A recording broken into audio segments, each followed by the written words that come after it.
ঘৰ নাই এইটো ঘৰ ভাঙিবা দিছে ইয়াৰ পৰা উঠিবা দিছে যে যাবা লাগে ইয়াৰ পৰা এবাৰ গুৱাহাটীৰ পৰা কোন উঠিছে গুৱাহাটীৰ পৰা কোনে দিছে এইটো মই ভালকৈ জানা নাই কোনে বা দিছে পলিটিকেল পাৰ্টিবোৰেও ৰাইজক মেইন ইছ্যুখিনি তেওঁলোকে ডেভেলপ কৰি দেখাব পৰা নাই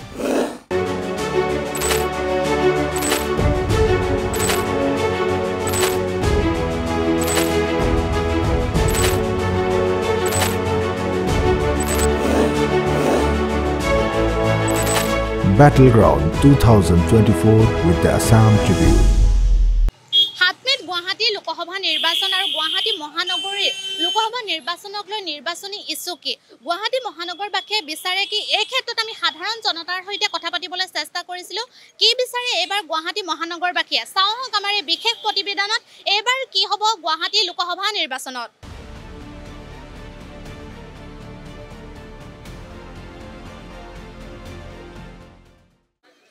মই এতিয়া আছোঁ ভঙাগড়ৰ হৰিজন কলনীত আৰু এইসকল লোকেনো ভোটক লৈ ৭ তাৰিখে গুৱাহাটী লোকসভা সমষ্টিৰ নিৰ্বাচন সেই নিৰ্বাচনক লৈ কি ক'ব বিচাৰে বা তেওঁলোকৰ সুবিধা অসুবিধা সাধাৰণভাৱে কথা পাতিম তেওঁলোকৰ সৈতে আৰু আমি আহি বৰ্তমান উপস্থিত হৈছোঁহি এইটো হৰিজন কলনীত ভঙাগড়ত দাদা ভালে আছেনে ভালে আছোঁ নিৰ্বাচন আহিছে নিশ্চয় গম পাইছে কি ক'ব বিচাৰিব নিৰ্বাচন ৭ তাৰিখে নিৰ্বাচন গুৱাহাটীতে আপোনালোকে নিশ্চয় ভোট দিব গুৱাহাটীতে ভোট পৰে ৰাজীৱ নগৰ এইটো LP স্কুল আৰু ভোটটোতো চবৰে অধিকাৰ ভোটটোতো দিবই লাগিব এতিয়া চৰকাৰে আমাৰ কি কৰে বহুত অশান্তিত আছোঁ আৰু বহুত ভালো আছোঁ বহুত বেয়াও আছোঁ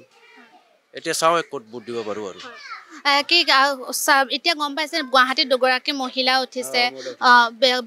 বিজেপিৰ বিজুলী কলিতা মেধিয়া আৰু কংগ্ৰেছৰ মীৰা বৰঠাকুৰ দুয়োগৰাকীক লৈ কি ক'ব বিচাৰে বাবা আপোনালোকক লৈ এইখন শাসনাধিষ্ঠ চৰকাৰখন বিজেপি চৰকাৰখনে কাম কৰিছেনে বিজেপি চৰকাৰ বহুত কাম কৰিছে আৰু বহুত কাম কৰাও নাই এতিয়া বিজেপি চৰকাৰে বহুত আমাৰ আগবাঢ়িছে আৰু এতিয়া চাওঁ আগত কি হয় ভোটটো আমাৰ কি পৰে আৰু আপোনালোকৰ সুবিধাসমূহ পাইছেনে আপোনালোকৰ যিবোৰ সুবিধা পাব লাগে সেই সুবিধাবোৰ আপোনালোকে পাইছে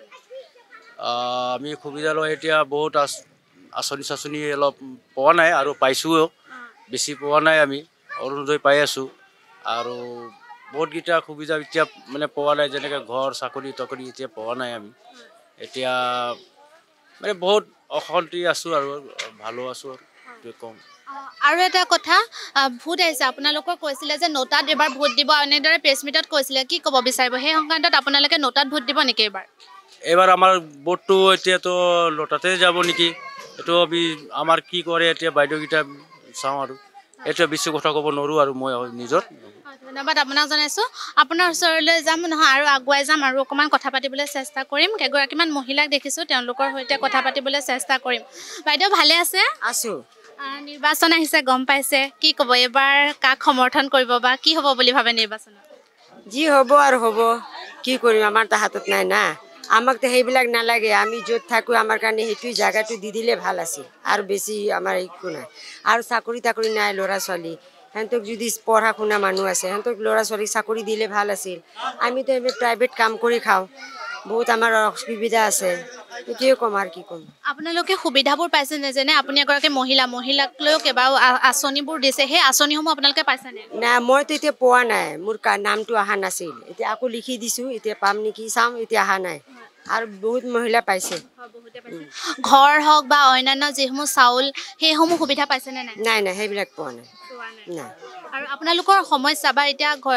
দাম বৃদ্ধিৰ অভিযোগ উঠি থাকে দাম বৃদ্ধিত এতিয়া ফালে ঘৰ নাই বুলিও কৈছে চৰকাৰক কি আহ্বান জনাব বা চৰকাৰক কি ক'ব বিচাৰিব মই চৰকাৰক সেইটোৱে ক'ম যে আমাৰ ঘৰ নাই এইটো ঘৰ ভাঙিবা দিছে ইয়াৰ পৰা উঠিবা দিছে যে যাবা লাগে ইয়াৰ পৰা তা আমি যদি ইয়াৰ পৰা যাওঁ তা আমাক ঘৰটো দিবা লাগিব না আৰু যদি ঘৰ বনাই নিদিয়ে তা আমাক এইটোৱে জেগাটো দি দিয়ক আমি ইমান বছৰ থাকিলোঁ আমাৰ দাদা গোষ্ঠী চব ইয়াতে থাকিলে তা আমাক ইয়াতে দিলে আমি ইয়াতে থাকিম আৰু ল'ৰা ছোৱালী ইমান পঢ়া শুনা আছে সিহঁতৰ চাকৰি তাকৰি নাই সিহঁতক চাকৰি তাকৰি দিব লাগে না বহুত মানুহ হৈছে চাকৰি আৰু বহুত ল'ৰাকেইটা আমাৰ ইয়াতে কাৰো চাকৰি নাই এটা দুটা মানুহৰে চাকৰি আছে আৰু কাৰো নাই সেইকাৰণে মই চৰকাৰক সেইটোৱে ক'ম যে আমাক থাকিবৰ কাৰণে জেগাটো দিয়ক আৰু নহ'লে ঘৰ বাৰী বনাই দিয়ক আৰু আমাৰ ল'ৰা ছোৱালী পঢ়া শুনা ল'ৰা ছোৱালীৰ কাৰণে আমাক চাকৰি দিয়ক আৰু এই যে টয়লেট যে বহুত ওলাইছে এই ৰাস্তাত যে কাষতে টয়লেট আছে এইটো যে আমাৰ যেনেকৈ মানুহ আছে আমি চাকৰি নাই আমাক সেইটোও দিলে আমি সেইটো কাম কৰিও চলিব পাৰিম আমাকতো সেইটোও নিদিয়ে সেইটোৱে আৰু দুগৰাকী মহিলা উঠিছে গম পাইছে তেওঁলোক আপোনালোকৰ ইয়ালৈকে আহিছে নেকি এইটোতো মই গম নাপাওঁ এইটো চিনি পায়নে দুগৰাকীকে নাই চিনি নাপাওঁ মই আগতে দেখা পোৱা নাই নাই দেখা পোৱা আগৰ সাংসদগৰাকীয়ে কাম কৰিছে বুলি ভাবেনে আগৰ যিগৰাকী সাংসদ আছিলে তেওঁলোকে কাম কৰিছে বুলি ভাবেনে আপুনি সেনেকৈতো নাই আমি ইমান বছৰ হৈ গ'ল আমাৰ একো পোৱাই নাই এতিয়া কি ক'ম আপোনাক আমাক ইয়াতেতো একো দিয়া নাই এইবাৰ গুৱাহাটীত কি হ'ব বুলি ভাবে বিজেপি এবাৰ বিজলী কলিতা মেধি আৰু মীৰা বৰঠাকুৰ উঠিছে কি ক'ব দুয়োগৰাকীক লৈ কি ক'ব দুইগৰাকীক লৈ পেলাই আমিতো বিজুলী কলিতাকে কৰি আছোঁ বিজেপিক লৈ শাসনা দিছে চৰকাৰখনক লৈ কি ক'ব চৰকাৰখনেতো ভালেই কৰি আছে যিখিনি কৰিছে ভালেই কৰি আছে আপুনি আঁচনিসমূহ বা আপোনালোকে সকলোৱে পাইছে পাইছোঁ চৰকাৰৰ পৰা সুবিধা সকলো পাইছে পাইছোঁ আৰু কি কৰিব লগা আছে যে যদি বিজুলী কলিতা মেধিয়ে এতিয়া প্ৰচাৰ চলাই আছে তেওঁক আপুনি কি আহ্বান জনাব যে এইকেইটা কাম যাতে আকৌ কৰে গুৱাহাটী মহানগৰবাসীৰ বাবে গুৱাহাটী মহানগৰৰ ৰাস্তা ঘাটবিলাক মূল্য বৃদ্ধিটো অলপ কমাই দিলে আমাৰ ভাল হয় আৰু কংগ্ৰেছ চৰকাৰ বা বিৰোধীক লৈ কি ক'ব বিৰোধী বুলি মই একো নকওঁ বিৰোধীৰ ক্ষেত্ৰত একো নকওঁ আপুনি কাক ছাপোৰ্ট কৰিব কাক সমৰ্থন কৰিব মোৰ হেমন্ত মোদী চৰকাৰ মোদী চৰকাৰে কাম কৰিছে হয় গুৱাহাটীত এবাৰ কি হ'ব গুৱাহাটীত মানে কি হ'ব গুৱাহাটীত মোদী চৰকাৰৰে হেৰি হ'ব ৰাজ্য হ'ব আমি কোন জয়ী হ'ব জয় হ'ব কোন জয়ী হ'ব হেমন্ত আৰু হেৰি মোদী চৰকাৰ এবাৰ গুৱাহাটীৰ পৰা কোন উঠিছে গুৱাহাটীৰ পৰা কোনে দিছে এইবাৰ এইটো মই ভালকৈ জানা নাই কোনে বা দিছে আপুনি গম নাপায় মই গম নাপাওঁ কিন্তু বিজেপিক আপুনি কি সমৰ্থন কৰিছে নে কি ক'ব মানে কংগ্ৰেছক সমৰ্থন কৰিব নে বিজেপিক নাই কংগ্ৰেছত একো নাই মোদীৰ লগতে আছোঁ আমি কিন্তু গুৱাহাটীৰ পৰা কোন উঠিছে গম নাপায় নাই সেইটো গম পোৱা নাই এই বৰকৈ ওলোৱা নাযায় যি এনেই এইগিলাকতো মই চবতে ঘূৰোঁ কিন্তু চৰকাৰে আৰু কি কৰিব লগা আছে কৰিব লগানো কি আছে আৰু যিখিনি কৰিব লাগে মানুহক সাহাৰ্য গোটেই দিছে আৰু কৰিয়ে আছে এতিয়া আৰু বোলে চাকৰি দিব বোলে আকৌ বোলে 50,000 লাখৰ মানুহৰ চাকৰি দিব হেমন্তই আজি প্ৰচাৰ কৰি আছে তাকে শুনি আছোঁ মোৰ ল'ৰা এটাই যাৰ ঘৰত চাকৰি নাই তাক চাকৰি দিম বুলি কৈছে হেমন্তই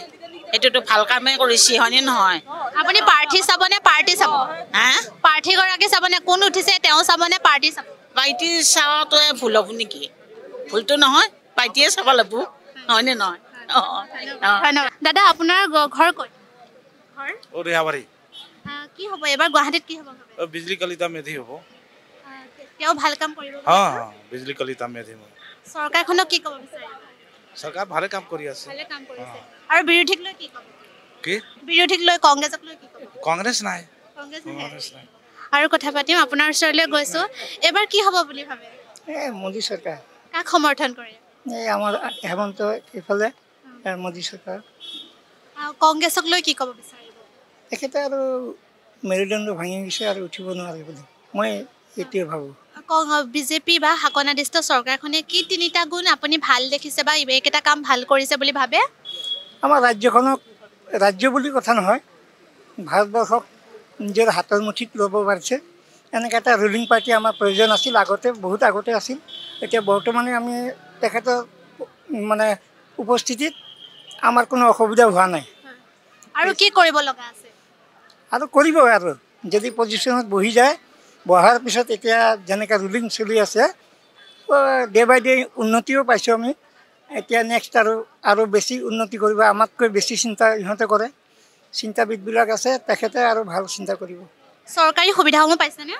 চৰকাৰী সুবিধা আমাৰ ধৰক নিজৰ আমাৰতো চাকৰি বাকৰি নাই আমি পূজা কৰি চলোঁ তাৰে বিনিময়ত ৰেচনবিলাক ফ্ৰী দিয়েতো সেইটো বিষয়ে অলপ আমি হেল্প পাইছোঁ অলপ গুৱাহাটী মহানগৰীৰ বিভিন্নজনৰ সৈতে কথা পাতি আছোঁ আৰু আমি এইবাৰ কথা পাতিব ওলাইছোঁ পদভটৰ ব্যৱসায়ীসকলৰ সৈতে তেওঁলোকৰ সমস্যা আৰু যিহেতু 7 মে'ত নিৰ্বাচন তেওঁ নিৰ্বাচনক লৈ কি ক'ব বিচাৰে নিৰ্বাচন 7 মে'ত নিৰ্বাচন কি ক'ব বিচাৰে এইবাৰতো আমি ৰাইজৰ ওপৰতে চাইছোঁ কাৰণ কি 5 বছৰটো চালে আমাৰ যিখিনি সমস্যা আছিল সমস্যা হৈ আছে মুঠৰ পৰা আশা ৰাখিম ৰাইজে এজন ভাল বাছনি এনেকুৱা এটা প্ৰতিনিধি বাছক য'ত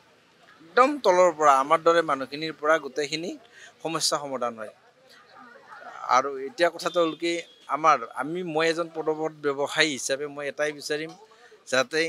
আমাৰ ব্যৱসায়ীখিনিক এটা নিৰ্দিষ্ট স্থান দি যিহেতু আমাৰ কাৰণে এখন আইন আছে মাননীয় সুপ্ৰিম কোৰ্ট এই আমাৰ কাৰণে আইন এখন দিছে যে আমাক দোকান কৰা অধিকাৰৰ কাৰণে আমাক এটা নিৰ্দিষ্ট এটা ঠাই দি আমাক ব্যৱসায় কৰা সন্মান সহকাৰে ব্যৱসায় কৰা ঠাই দিব লাগে যিটো বস্তু আজিলৈকে হৈ উঠা নাই চবেই খালি ইলেকশ্যনৰ সময়ত দিম বুলি কৈ অলপমান খালি তাৰ বিষয়ে আলোচনা কৰে আৰু ইলেকশ্যন যোৱাৰ পিছত সেইটো বন্ধ হৈ যায় এনেকুৱা নহওক কাৰণ কিয় যেহেতু তেখেতসকলে প্ৰত্যেকটো মানুহক আশা দিয়ে এইটো কৰি দিম ইটো কৰি দিম সেইখিনি কৰক আৰু আমি এইবাৰ চাইছোঁ আমি অকল পাৰ্টি হিচাপে নহয় মই পাৰ্টি হিচাপে চাম যাতে আমাৰ সমস্যাখিনি আমাৰ যিখিনি 60 খোৱা মানুহ আছে 60 খোৱা মানুহৰ সমস্যাখিনি যাতে দিল্লীত যায় অৱগত কৰিব পাৰে যে আমাৰ মানুহখিনিৰ কি অসুবিধা আছে সেইখিনি সুবিধা তেখেতে তাৰ পৰা যাতে আনিব পাৰে এনেকুৱা ব্যক্তি চাম বিজেপি শাসিত চৰকাৰখনে এতিয়া বিজেপি শাসিত হৈ আছে বিজেপি শাসিত চৰকাৰখনে এনে তিনিটাই কৈছোঁ বাৰু আপোনালোকৰ বাবে কৰিলে আৰু কি আপোনালোকে আহ্বান জনাব যদি আকৌ বিজেপিয়ে জয় হয় তেওঁলোকক কি আহ্বান জনাব যে সেই তিনিটা কাম আকৌ কৰিব লাগিব মই চৰকাৰ হিচাপে যিহেতু আমি প্ৰফুল্ল মহন্তৰ দিনৰ পৰা আমি ভোট দি আছোঁ ইয়াতে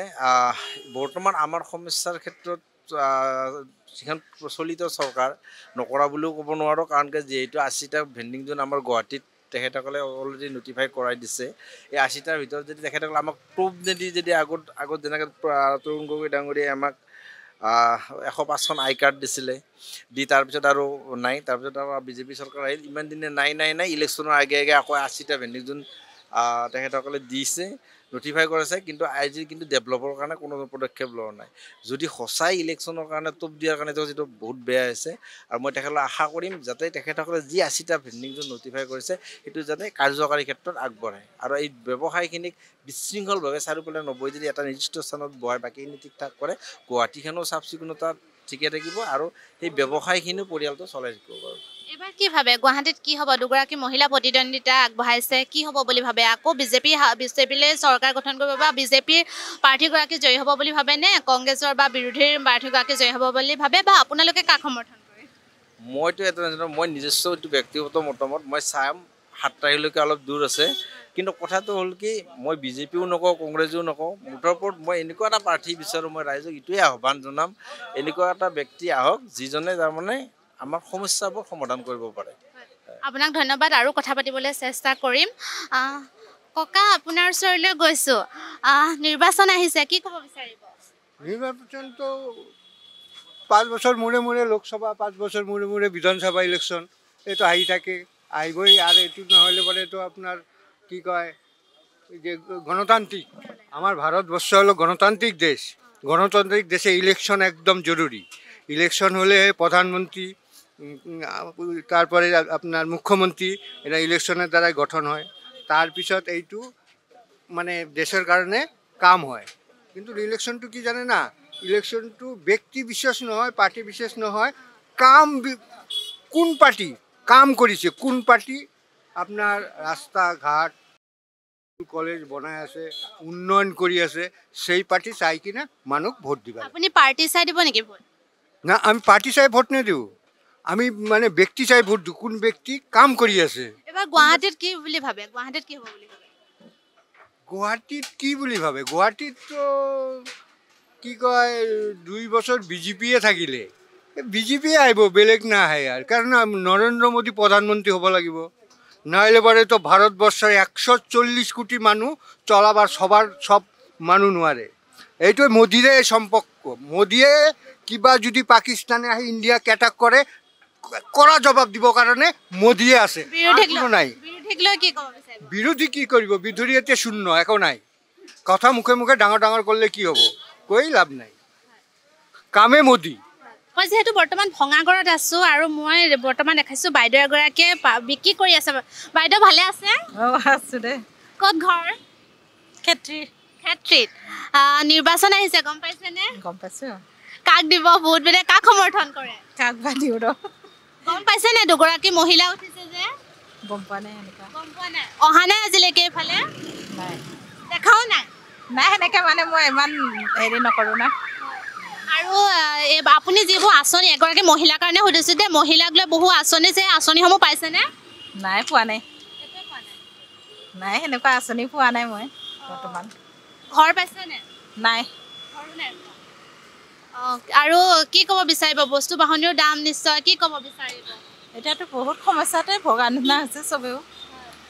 এনেকুৱাই আৰু টুকটাককৈ চলি আছে আৰু সেনেকুৱা তথাপিও। চৰকাৰ এইবাৰ বিজেপি চৰকাৰে কাম কৰিছে বুলি ভাবেনে? কৰিছে ল'ৰা ছোৱালীৰ কাৰণে, সেইখিনি আমি বহুত বুলি ভাবোঁ। তথাপিও আৰু এনেকৈ কষ্টকৈ চলা হৈছে আৰু আগতকৈ। ধন্যবাদ।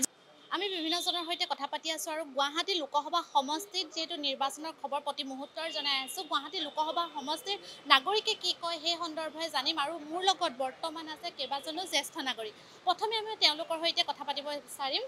প্ৰথমে আমাৰ চেনেললৈ স্বাগতম জনাইছোঁ। হয়, ধন্যবাদ। আপোনালোককো শুভেচ্ছা জনালোঁ। আপোনাৰ পৰিচয়টো? মোৰ ৰাজেশ শৰ্মা, মই ইয়াৰ স্থানীয় বাসিন্দা। হয়, গুৱাহাটী লোকসভা সমষ্টিৰ প্ৰাৰ্থীৰ ভোট দিব আপুনি? হয় হয়, এবাৰ আমি নিজেও দিম আৰু আপোনালোকৰ জৰিয়তে ৰাইজকো আহ্বান কৰিছোঁ, গণতন্ত্ৰৰ এই পবিত্ৰ উৎসৱত সকলোৱে আগবাঢ়ি আহি ভোটটো দিব লাগে। নিজৰ পচন্দৰ প্ৰাৰ্থীক দিয়ক, কিন্তু ভোটটো যেন সকলোৱে আগবাঢ়ি আহি ভোটটো দিব লাগে। চৰকাৰ কোনে গঠন কৰিব বুলি ভাবে এইবাৰ? চৰকাৰ এইবাৰ আগৰবাৰৰ নিচিনা পৰিষ্কাৰ হৈ থকা নাই, কাৰণ বহু ক্ষেত্ৰত চৰকাৰৰ কিছুমান প্ৰতিশ্ৰুতিয়ে জনসাধাৰণক অলপ সন্তুষ্ট কৰিব পৰা নাই। আৰু আমি দেখিছোঁ যে নতুন পলিটিকেল পাৰ্টিবোৰেও ৰাইজক মেইন ইছ্যুখিনি তেওঁলোকে ডেভেলপ কৰি দেখাব পৰা নাই। মূল্যবৃদ্ধিৰ ক্ষেত্ৰত, নিবনুৱা অৱস্থাৰ ক্ষেত্ৰত, জনবিস্ফোৰণৰ ক্ষেত্ৰত, আৰু তাতকৈ হৈছে কি ল এণ্ড অৰ্ডাৰৰ ক্ষেত্ৰত। এইখিনি কিন্তু তেওঁলোকে কোনো এটা পলিটিকেল পাৰ্টিয়ে দেখাব পৰা নাই। সেইটোক গালি পাৰি আছে, ধৰ্মক লৈ কৰি আছে, কিন্তু প্ৰকৃত যিটো মূল্যবৃদ্ধি যিটো উচ্চ হাৰত বাঢ়িছে, কেনেদৰে কণ্ট্ৰল কৰিব, নিবনুৱা সমস্যাটো কেনেধৰণে কণ্ট্ৰল কৰিব, সেইটো কোনো এখন পাৰ্টীয়ে এতিয়ালৈকে ডিক্লেৰেশ্যনটো দিয়া নাই। চ' আমি আহ্বান কৰোঁ যে তেওঁলোকে প্ৰকৃত যিটো ৰাইজৰ সমস্যা সেইখিনিহে এটা পলিটিকেল দলে ৰাইজৰ আগত আগবঢ়াব লাগে। আপোনাক ধন্যবাদ জনাইছোঁ। মই আপোনাৰ ওচৰলৈ যাব বিচাৰিছোঁ। প্ৰথমে স্বাগতম জনাইছোঁ আমাৰ চেনেললৈ। আপোনাৰ পৰিচয়টো জনাব। মোৰ নাম প্ৰদীপ বৰকটকী, জোনালী পথতে থাকোঁ, জোৰদৰ। গুৱাহাটীৰ স্থানীয় বাসিন্দা, গুৱাহাটীৰ নিবাসী। নিৰ্বাচনৰ সময়, নিৰ্বাচনৰ খবৰ চৌদিশে বিয়পি পৰিছে। এইবাৰ কাক আপুনি সমৰ্থন কৰিব বা কি ক'ব বিচাৰিব? সমৰ্থন বুলি ক'বলৈ যোনে ভাল কাম কৰিব তেওঁলোকেকো আমি সমৰ্থন কৰিম, এইখিনি। গুৱাহাটী লোকসভা সমষ্টিৰ যিহেতু সমষ্টিটোৰ এতিয়া দেখা পোৱা গৈছে ৭ মে'ত নিৰ্বাচনৰ আগমুহূৰ্তত সকলোৱে প্ৰচাৰ চলাই আছে। তেনে সময়ত যিসমূহ সমস্যা গুৱাহাটী মহানগৰীৰ বাসীয়ে ভুগি আছে, সেই সমস্যাসমূহক লৈ আপোনালোকৰ ফালৰ পৰা বা আপুনি কি ক'ব বিচাৰিব প্ৰাৰ্থীসকলক? পাৰ্টীসকলে নিজৰ যিখিনি তেওঁলোকেও দেখি আছে সমস্যাখিনি, গতিকে ইয়াত আৰু বিশেষ ক'বলগীয়া একো নাই। সমস্যাখিনি আজি প্ৰিণ্ট মিডিয়াই হওক বা ইলেক্ট্ৰনিক মিডিয়াত সকলোতে প্ৰচাৰ হৈ আছে। আৰু প্ৰাৰ্থী হিচাপে মহিলাক আমি সেইখিনি সন্মান দিছোঁ, আৰু তেওঁলোকক দুয়োগৰাকী যথেষ্টখিনি মানে যোগ্য প্ৰাৰ্থী। গতিকে তেওঁলোকৰ কামৰ দ্বাৰাহে আমি এতিয়া গম পাম যে কোন জয়ী হ'ব, কোন হাৰিব, সেইটো কথা মেইনলি। প্ৰথমে আমাৰ স্বাগতম জনাইছোঁ আমাৰ চেনেললৈ। আপোনাৰ পৰিচয়? মোৰ নাম অখিল চন্দ্ৰ গোস্বামী, ইয়াৰে স্থানীয় বাসিন্দা। নিৰ্বাচন আহিছে, নিৰ্বাচনৰ বৰ্তমান দেখা পোৱা গৈছে চৌদিশে চৰ্চা। এতিয়া দ্বিতীয় পৰ্যায়ৰ পাছত তৃতীয় পৰ্যায়ৰ গুৱাহাটীত নিৰ্বাচন ৭ মে'ত হ'ব। কেনেদৰে এইবাৰ কাক সমৰ্থন কৰিব বা কি ক'ব বিচাৰিব? কাক সমৰ্থন কৰিম নকৰিম সেইটো ডাঙৰ কথা নহয়। আচলতে অসমৰ এজন সচেতন নাগৰিক হিচাপে, ভোটাৰ হিচাপে আমাৰ আহ্বান যাতে সকলো ৰাইজ যাৰ ভোট আছে তেওঁলোকে আহি ভোটাধিকাৰ সাব্যস্ত কৰক। অসমৰ ক্ষেত্ৰত পাৰ্টিকুলাৰলি এই ইলেকশ্যনটো বৰ গুৰুত্বপূৰ্ণ। বহুত আশা ভৰসা কৰি আমি 2014 চনত বিজেপি চৰকাৰক আনিছিলোঁ। এটাই আমাৰ জ্বলন্ত সমস্যা, কিন্তু তেওঁলোকে এটাও এড্ৰেছ নকৰিলে, সমাধানৰ কাৰণে তেওঁলোকে আগবঢ়া নাই। যিটো বিদেশী সমস্যা, বিদেশী বহিষ্কাৰৰ সমস্যাটো মোদীয়ে নিৰ্বাচনৰ প্ৰচাৰ সভাত কৈছিলে যে 16 মে'ৰ পাছত 2014 16 মে'ৰ পাছত বিদেশী ইয়াৰ পৰা যাব লাগিব, কিন্তু এটাও বিদেশী তেওঁলোকে ইয়াৰ পৰা পঠিয়াব নোৱাৰিলে। এতিয়া তেওঁলোকে ডিচেম্বৰ 2014লৈকে যিমানখিনি বিদেশী নাগৰিক আছে তেওঁলোকক ভোটাধিকাৰ দি, নাগৰিকত্ব দি ইয়াত ৰখাৰ ব্যৱস্থা কৰিছে। আনিলে অসমৰ জ্বলন্ত সমস্যা, বানপানীৰ সমস্যা তেওঁলোকে আজিলৈকে সমাধানৰ কোনো ৰাষ্ট্ৰীয় এটা পন্থা তেওঁলোকে নল'লে। গতিকে কোনো চৰকাৰ কাকনো দোষ দিম অসমৰ আপোনাৰ 15 বছৰ কংগ্ৰেছ চৰকাৰ থাকিলে তেওঁলোকেও আমাৰ এই জ্বলন্ত সমস্যাৰ ওপৰত একো নকৰিলে গতিকে বৰ্তমান গুৱাহাটীৰ দৰে এটা গুৰুত্বপূৰ্ণ সমষ্টিত দুগৰাকী মহিলা দুগৰাকী বুলিয়ে কৈছোঁ কংগ্ৰেছ আৰু বিজেপি তেওঁলোকক আমি শুভেচ্ছা জনাইছোঁ তেওঁলোকে যিজনীয়ে ইয়াৰ পৰা জয়ী হৈ যায় যাতে আমাৰ অভাৱ অভিযোগবোৰ গুৱাহাটী বৃহত্তৰ গুৱাহাটী অঞ্চলত যথেষ্ট সমস্যা আছে আপোনাৰ ইয়াতে তেওঁলোকে মোদী চৰকাৰে বৰ্তমান বিজেপি চৰকাৰে স্মাৰ্ট চিটি কৰিম বুলি ক'লে গুৱাহাটী মেট্ৰ' কৰিম বুলি ক'লে সেইবোৰ একো নহ'ল স্মাৰ্ট চিটিৰ নামত কোটি কোটি টকা আপোনাৰ নষ্ট কৰিলে খৰচ কৰিলে একো ভাল কাম এটা হোৱা নাই জলাশয় অৱস্থা নাই ইয়াতে ভৰলুৰ যিটো অৱস্থা বাহিনীৰ যিটো অৱস্থা জলাশয়বোৰৰ যিটো অৱস্থা কোনো তেওঁলোকৰ প্ৰগ্ৰেম নাই খোৱা পানীৰ অভাৱত মানুহ ভুগি আছে এতিয়া ভাল বিশুদ্ধ পানী এটুপি আমি পোৱা নাই গুৱাহাটী অঞ্চলত বৃহত্তৰ গুৱাহাটী অঞ্চলত 4টা আপোনাৰ প্ৰকল্প তেওঁলোকে লৈছিলে 2009 চনতেই কিন্তু সেই প্ৰকল্পৰ আজিলৈকে কোনো কাম নহ'ল টেম্পৰাৰী মেজাৰ হিচাপে তেওঁলোকে এটা প্ৰকল্প মধ্য দক্ষিণ গুৱাহাটীৰ প্ৰকল্পটোত বৰ্তমান জোৰত বৃহত্তৰ এই অঞ্চলত পানী দি আছে তাতো আপোনালোকে নিশ্চয় দেখিছে সময়ে সময়ে পাইপবোৰ ফাটি ফাটি গৈছে কাৰণ আপোনাৰ ঠিকাদাৰৰ হাততে এতিয়াও প্ৰকল্পৰ কাম চলি আছে চৰকাৰক যিহেতুকে জল বৰ্ডক যিহেতুকে তেওঁলোকে হস্তান্তৰ কৰা নাই গতিকে মেইনটেনেন্সৰ কোনো ব্যৱস্থা তেওঁলোকে টেকনিক্যালি তেওঁলোকে কৰিব পৰা নাই আৰু কি ধৰণৰ ভয়ংকৰ এটা সমস্যা হ'ব মাজে মাজে পাইপ ফাটিছে কোনোবা দিনা হয়তো বৃহৎ জলপ্ৰপাত হ'ব পাৰে ইয়াতে জল বিস্ফোৰণ হ'ব পাৰে গতিকে কাকনো আমি দোষ দিম এতিয়া গতিকে খাৰগুলিটো হৈছিলে কিন্তু কিছুদিন খাৰগুলিটো হৈছে ইয়াতে আমাৰ জু ৰোডত হৈছে কমাৰ্চ পইণ্টত আমাৰ ইয়াতে হৈছে বিভিন্ন জেগাত হৈছে আৰু তেওঁলোকে যিবোৰ কৰিছে ইয়াতে মাজে মাজে আপোনাৰ চাব কলনী আমাৰ ভিতৰত ৰাস্তাবোৰত চাব পানী ওলাই আছে গাঁতবোৰ পৰা পানী ওলাই আছে ইয়াৰ বাবে স্থায়ী সমস্যাৰ বাবে কি কৰিব সমাধানৰ তেওঁলোকৰ মেইনটেনেন্স চৰকাৰৰ ফালৰ পৰা মেইনটেনেন্সটো ঠিক হ'ব লাগিব সিস্টেম ঠিক হ'ব লাগিব তেওঁলোকে সিস্টেম কৰা নাই গতিকে গুৱাহাটীবাসী আপোনাৰ যথেষ্ট সমস্যাৰে ভাৰাক্ৰান্ত গতিকে যিগৰাকীয়ে যায় সংসদলৈ তেওঁলোকে সাংসদ হিচাপে যাতে আমাৰ দাবী দুবাবৰ সমাধানৰ কাৰণে চেষ্টা কৰে ধন্যবাদ জনাইছোঁ আন এটা প্ৰসংগ কুইন ওজাৰ বিষয়ে যিহেতু সাংসদ হিচাপে আছিলে তেওঁক লৈ কি ক'ব বিচাৰিব বা তেওঁৰ কাম কাজক লৈ কুইন ওজা বাইদেউৰ বিষয়ে লৈ কি ক'ম তেখেতক নমস্কাৰ জনাইছোঁ আৰু কেইদিনমান আছে যিয়ে নহওক ভালেই কৰক বেয়াই কৰক কিন্তু তেখেতে কাম কৰা আমি একো দেখা নাপালোঁ গতিকে এতিয়া কংগ্ৰেছ আৰু বিজেপিৰ দুগৰাকী মীৰা বৰঠাকুৰ আৰু বিজুলী কলিতা মেধি আমি ভাবিছোঁ নিশ্চয় তেখেতসকল যোগ্য কাৰণে তেওঁলোকৰ পাৰ্টীয়ে ইয়াতে দিছে তেওঁলোকক কেণ্ডিডেট হিচাপে তেওঁলোকে যিজনীয়েই জয়ী নহওক গৈ পেলাই আমাৰ সমস্যাবোৰ সমাধানৰ কাৰণে তেওঁলোকে ব্যৱস্থা গ্ৰহণ কৰিব বুলি আশাবাদী মই এয়া আছিল গুৱাহাটীৰ সাধাৰণ জনতাৰ মন্তব্য কি ক'ব বিচাৰে গুৱাহাটী মহানগৰবাসীয়ে এইবাৰ ভোট কাক দিব বা কাৰ পক্ষত এইবাৰ বলিছে গুৱাহাটীত লোকসভা সমষ্টিৰ বঁটা আৰু এই ক্ষেত্ৰত আমি যুগুত কৰিছিলোঁ এক প্ৰতিবেদন এই অৱস্থাৰে আপোনালোকে দেখিলে আৰু মোক সহযোগ কৰিছিলে নিতুলৰ সহযোগত Drishtirupa Bordoloi report the Assam Tribune Do not forget to like, share and subscribe to the Assam Tribune.